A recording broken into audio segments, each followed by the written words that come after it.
দুটি সন্তানের বেশি নয়, একটি হলে ভালো হয়। কবে যে স্লোগান দেবে যে একটি সন্তানের বেশি নয়, বিয়ে না করলেই ভালো হয়, কবে যে শয়তানরা এই স্লোগান দেবে। এখন আসেন, বিবাহের উদ্দেশ্য কি? বিবাহের উদ্দেশ্য হচ্ছে, আল্লাহ রাসূল সাল্লাল্লাহু আলাইহি ওয়াসাল্লাম বলছেন সুনান ইবনে মাজার মধ্যে, যে বিবাহ করা হচ্ছে আমার সুন্নত। বিবাহ হচ্ছে আমার সুন্নত। যে ব্যক্তি আমার সুন্নত থেকে মুক্তি দিয়ে নিল, সে আমার উম্মতের অন্তর্ভুক্ত নয়। তারপর আল্লাহ রাসূল বলছেন, তোমরা বিবাহ করো এবং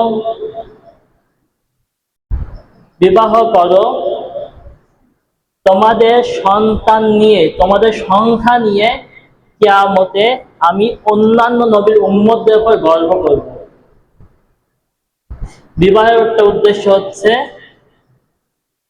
যে প্রথম হাদিসে বললাম যে বিবাহের উদ্দেশ্য হবে শুধুমাত্র নিজের চরিত্রটাকে হেফাজত করার জন্য। দ্বিতীয় উদ্দেশ্য হচ্ছে আল্লাহ রাসূলের সুন্নতকে প্রতিষ্ঠা করা, দুনিয়াতে আল্লাহ রাসূলের সুন্নতকে প্রতিষ্ঠা করা। 3 নাম্বার, সন্তান আদি গ্রহণ করা। যে আল্লাহ রাসূল বলছেন, তোমরা অধিক সন্তান গ্রহণ করো, কিয়ামতের মাঠে আমি তোমাদের এই সন্তান নিয়ে, তোমাদের সংখ্যা নিয়ে গর্ব করব। তো কিন্তু আমাদের সমাজে কি বলে, দুটি সন্তানের বেশি নয়, একটি হলে ভালো হয়। কবে যে স্লোগান দেবে যে একটি সন্তানের বেশি নয়, বিয়ে না করলেই ভালো হয়, কবে যে শয়তানরা এই স্লোগান দেবে, তো আমরা তাদের দিক ফলো করব না। কারণ যারা এই স্লোগান দিয়েছে, ভাই বিশ্বাস করেন, আমাদের দেশে যে প্রাইভেট কারগুলো পাওয়া যায়, আমরা তো গরিব মানুষ, কার কেনার সামর্থ্য নেই, কিন্তু যে পারিবারিক গাড়ি যেগুলো বলে, দেখবেন 4টে করে সিট, ড্রাইভার বসবে, পাশে একজন, পেছনে 2টা বা 3টা, ওই সিস্টেমেই বানানো। কিন্তু আপনি যদি বাইরের দেশে যান, যে যারা এই ফতোয়া দিচ্ছে যে দুটি সন্তানের বেশি নয়, একটি হলেই ভালো হয়, তাদের দেশে পারিবারিক কারে অন্তত 7 থেকে 8টা সিট। এবং তারা আমাদের মধ্যে এই বিষ বা বাষ্প বপন করে দিয়েছে যে দুটি সন্তানের বেশি নয়, একটি হলে ভালো হয়, কিন্তু তাদেরই খোঁজ নিয়ে দেখেন 7টা 8টা 9টা করে সন্তান। কারণ তারা এই আধুনিকতার যুগে এসে তারা এই ইসলামের শিক্ষাগুলো, ইসলাম তো আমাদের বলছে বেশি বেশি সন্তান নিতে, তো এই শিক্ষাগুলো তারা বাস্তবিক বৈজ্ঞানিক প্রমাণ তারা পেয়েছে। তো তারা ওই কারণেই তারা বেশি বেশি সন্তান গ্রহণ করছে। কিন্তু আমাদের মুসলিম সমাজে জেনাটাকে ছড়িয়ে দেওয়ার জন্য এবং আমাদের সংখ্যাগুলোকে আটকে দেওয়ার জন্য তারা এই বিষ বাষ্প আমাদের মধ্যে বপন করে দিয়েছে।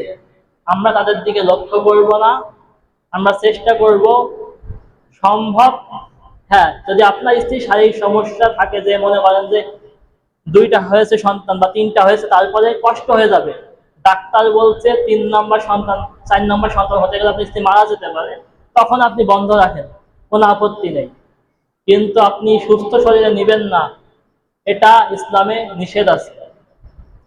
তো আল্লাহ সুবহান ওয়া তাআলা আমাদেরকে তৌফিক দান করুক, এবং আল্লাহ আসলে এই হাদিস অনুযায়ী আমরা যেন অধিক সন্তান আদি গ্রহণ করতে পারি। আর একটা বিষয় আমাদের দেশে ঢুকিয়েছে ইহুদি খ্রিস্টানরা, সেটা হচ্ছে সিজার প্রথা। এই সিজার প্রথা ঢুকেই আমাদের সমাজে আরো সমস্যা তৈরি হয়েছে। মানে একটা নারী নর্মাল ডেলিভারিতে 5টা 6টা সন্তান জন্ম দেবে, কোনো ব্যাপার না। কারণ কি, নর্মাল ডেলিভারি সন্তান হইলেও এখন হবে 1 ঘন্টা পর ওই মা সুস্থ, কিন্তু সিজার যদি একবার করে, ওই মা পঙ্গু, ওই মা একেবারে পঙ্গু, সে কোনো কাজ করে খেতে পারবে না, কাজ করতে গেলে কষ্ট হবে। তো আমরা চেষ্টা করবো 2টা জিনিস: এক, আল্লাহ রাসূলের হাদিস অনুযায়ী বেশি বেশি সন্তান গ্রহণের চেষ্টা করব, আর 2, যত সম্ভব আমরা স্ত্রীদেরকে সিজার করাবো। যদি সিজার করায়, ওই বললাম 2টার পরে আর সম্ভব না, আর সিজার না করাইলে সম্ভব। আল্লাহ সুবহানাহু ওয়া তাআলা আমাদের তৌফিক দান করুন। তারপর আল্লাহ রাসূল বলছেন যাদের সামর্থ্য আছে তারা যেন বিবাহ করে, কারণ বিবাহটা কি করে, তার চক্ষু হেফাজত করে। বিবাহ মানুষে কি করে, বিবাহ আরেকটি উদ্দেশ্য হচ্ছে তার চক্ষুটাকে হেফাজত করবে। তারপর আল্লাহ রাসূল বলছে যার সামর্থ্য নেই সে যেন সিয়াম পালন করে, কারণ সিয়াম তার যৌন চাহিদাটাকে দমন করে রাখে। তাহলে বিবাহের প্রথম উদ্দেশ্য কি, যে নিজের চরিত্রকে হেফাজত করা। 2 নম্বর উদ্দেশ্য বেশি বেশি সন্তান গ্রহণ করা। 3 নম্বর উদ্দেশ্য হচ্ছে আল্লাহ রাসূলের সুন্নতকে সমাজে প্রতিষ্ঠা করা। 4, নিজের নিজের চক্ষুকে হেফাজত করা। 5 নম্বর হচ্ছে তার জৈবিক চাহিদাটাকে পূরণ করা, কারণ ভাই জৈবিক চাহিদা সবার আছে, মানুষ মাত্রই জৈবিক চাহিদা আছে, তাদের জৈবিক চাহিদা তাদের হিসাবটা ভিন্ন। আল্লাহ সুবহানাহু ওয়া তাআলা আমাদেরকে এই বিবাহের গুরুত্ব বোঝার তৌফিক দান করুন।